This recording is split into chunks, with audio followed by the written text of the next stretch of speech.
Board परीक्षा के board परीक्षा के 2026 के प्यारे बच्चों, आपके लिए एक मॉडल पेपर के रूप में आज हम लोग जीवन परिचय जीवन परिचय के विषय में पढ़ेंगे कि आपको जीवन परिचय कितना लिखें, जिससे आपके आपके पूरे के पूरे अंक प्राप्त हो। क्योंकि सबसे बड़ी समस्या होती है आपके लिए कि जीवन परिचय कैसे लिखें। जीवन परिचय यदि दोनों बच्चों को याद हो, फिर भी एक को कम अंक मिल जाता है तथा दूसरे को अधिक अंक मिल जाता है। तो किस तरह से हम लिखें? आइए देखा जाए कि हमें किस तरह से जीवन परिचय लिखना चाहिए, जिससे हमें पूर्ण अंकों की प्राप्ति हो सके।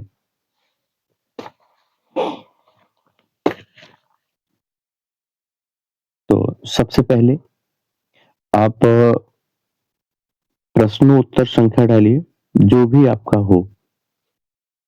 वैसे जहाँ तक है, ये प्रश्नोत्तर नंबर आपका 5 का या खा होता है। क्या होता है? 5 का या खा आपका होता है, उन्हीं में आपको लिखने होते हैं। तो यहाँ यदि 5 का है, तो आप का लिखेंगे, खा है, तो आप खा डालेंगे। जो भी आपका होगा, ये आप लिखने में गलती मत करिएगा, क्योंकि यहीं से आपके नंबर बनने शुरू होते हैं। तो सबसे पहले आपको क्या लिखना है, आप ये लिख लिए। उसके बाद आप जीवन परिचय आप जिसका लिखना है आपको, तो उनका नाम लिखिए। जैसे यहाँ मान लीजिए हमें लिखना है सुमित्रा नंदन, किसके विषय में? सुमित्रा नंदन पंत के विषय में। हमें किसके विषय में लिखना है? सुमित्रा नंदन पंत के विषय में। तो यहाँ आप लिखिए पहले इनका संक्षिप्त परिचय। क्या लिखेंगे?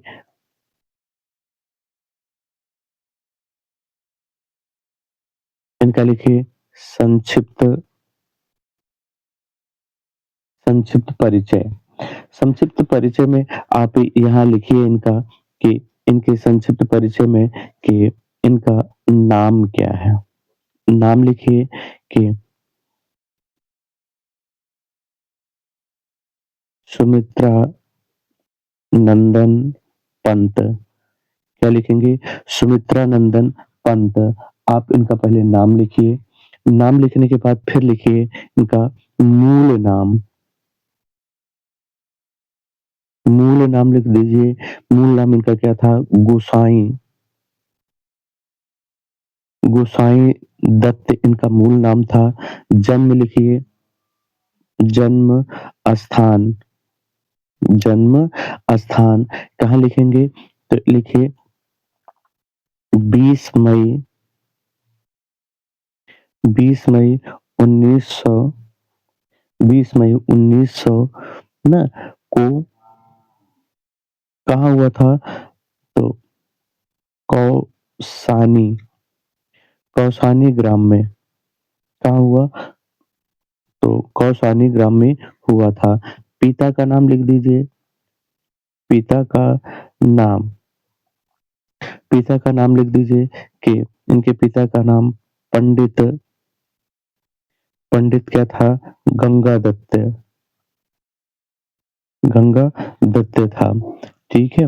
तो ये गंगा दत्त था। ये आप लिखने के बाद इतना भी अगर आप लिखते हैं, अंत में आप लिख दीजिए कि इनकी मृत्यु मृत्यु ना तो कहाँ हुआ था? तो 28 दिसंबर 28 दिसंबर 1977। ठीक है? ये इतना आपको दिखानी है। इतना दिखाने के बाद तब आप यहाँ डालिए इनका कि इनका डालिए जीवन परिचय।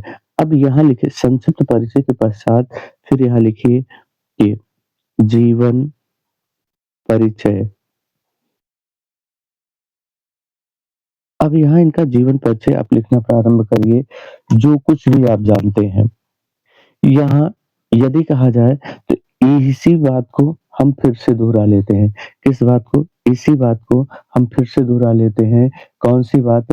आइए देखा जाए। अब यहाँ जीवन परिचय में लिखिए कि कविवर कविवर सुमित्रानंदन सुमित्रानंदन पंत का जन्म सुमित्रानंदन पंत का जन्म 20 मई 1900 1900 20 मई 1990 1990 नहीं 1900 को हुआ था। 1900 को कहाँ? अल्मोड़ा। 1900 को अल्मोड़ा के निकट कौसानी ग्राम में हुआ। इनके पिता का नाम पंडित गंगादत्त था। इनकी आरंभिक शिक्षा गांव में तथा उच्च शिक्षा अल्मोड़ा तथा बनारस में हुआ। इन्होंने स्वयं ही अपना नाम गोसाई दत्त से सुमित्रानंदन पंत रख लिया। इसके बाद आपको थोड़ा-सा चेंज करना है। फिर यहाँ लिखना है आपको कि पंत जी सरस्वती पत्रिका से अपना साहित्यिक सफर प्रारंभ किया। 1950 में ये ऑल इंडिया रेडियो के परामर्शदाता के पद पर नियुक्त हुए। ना? फिर लिखना है यह छायावाद के प्रमुख स्तंभ माँ भारती की सेवा कब से की? माँ भारती की सेवा 1916 से 1977 तक करते रहे ना, लेकिन 28 दिसंबर 1977 ईस्वी को इनका निधन हो गया। ये इतना आपको लिखना है। इसके आगे फिर आपको एक लाइन छोड़नी है। एक लाइन छोड़ करके तब आपको डालनी है रचनाएँ। हेडिंग क्या डालनी है? रचनाएँ। रचनाएँ हेडिंग डाल करके आपको लिखना है, ये इनकी रचना लिखनी है। अब आपके समक्ष रचनाओं में ये आपको लिखना है, इतना आपको नहीं लिखना है, इनमें से किसी एक को लिखना है। कितनी आपको लिखनी है? वो ज़्यादा से ज़्यादा आपको 3 या उसमें तो रहता केवल यही है कि लेखक की रचना, ठीक है? तो आप उसमें 2 या 3 रचनाएँ लिख सकते हैं। तो यहाँ हेडिंग आप डालिए रचनाएँ और ये आपके समक्ष इनके सुमित्रानंदन पंत की एक ट्रिक है हिंदी की। आप इनकी रचनाओं की ट्रिक को लिख लीजिए। अब गंगा के युग में अब गंगा के युग से उग्र चपल, ठीक है? तो इसमें पंत का नाम भी है। अब गंगा के युग से उग्र चपल क्या है?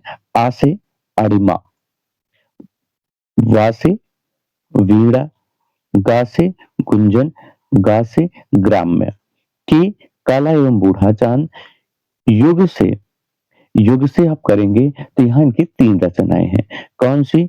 एक युगांत, युगवाणी और दूसरा युगपथ। ये इनकी 3 रचनाएँ मिल जाती हैं, ठीक है? ये इनकी 3 रचनाएँ मिल जाती हैं। युगांत, युगवाणी इनकी दूसरी रचना, तीसरी इनकी युगपथ। से शिल्पी एक रचना इनकी है। उग्र से उ से उत्तरा और गा से ग्रंथि इनकी रचना मिल जाती है। चा से चिदंबरा, इसी चिदंबरा पे ही इनको ज्ञानपीठ पुरस्कार मिला था। किस रचना पे? इसी इसी रचना पे इन्हें ज्ञानपीठ पुरस्कार मिला था चिदंबरा पे ही। आगे यदि आप देखें तो पा पा से स्वयं इनका नाम सुमित्रा नंदन पंत हो जाता है कि इनका नाम क्या है? तो इस ट्रिक में इनका नाम भी ले लिया जाता है कि इनका नाम सुमित्रा नंदन पंत पासे और पासे यदि देखेंगे तो पल्लव भी है। पासे पंत, पासे पल्लव, लासे लोकायतन। तो आइए एक बार फिर से देख लिया जाए इनकी रचनाओं का कि अब गंगा के युग से अब गंगा के युग से ना अब गंगा के युग से चपल आ से अरिमा और वा से वीणा, गा से गुंजन, गा से ग्राम, का से आपका है कला एवं बूढ़ा चाँद, युग से आपको लिखना है युगांत, युगवाणी और युगपथ, सा से शिल्पी, ऊ से लिखना है उत्तरा और ग्रा से लिखना है आपको ग्रंथि। चा से चिदंबरा, पा से पंत और ला से लोकायतन।